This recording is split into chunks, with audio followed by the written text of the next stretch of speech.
জীবনের ব্যস্ততার মাঝে আমরা প্রায় ভুলে যাই আমাদের সৃষ্টি করা হয়েছে কেন। আল্লাহ কোরআনে বলেছেন, আমি জিন ও মানুষকে কেবল আমার ইবাদতের জন্য সৃষ্টি করেছি। এই দুনিয়া কোনো স্থায়ী, ধন সম্পদ ফুরিয়ে যাবে, ক্ষমতা বিলীন হবে, আর খবরের গড়ে পদমর্যাদার কোনো মূল্য থাকবে না। থেকে যাবে শুধু আমাদের আমল, আমাদের নামাজ, আমাদের সততা, আমাদের ধৈর্য এবং অন্যদের প্রতি আমাদের দয়া।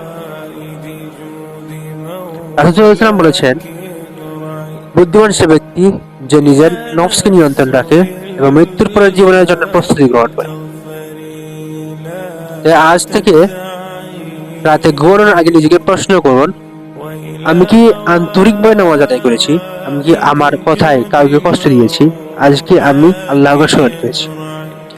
আল্লাহর দিকে ফিরে আসুন। আপনি যদি 1000 বার ও গুনাহ করে থাকেন, তাহলে আল্লাহর রহমত সব গুনাহের চেয়ে বড়।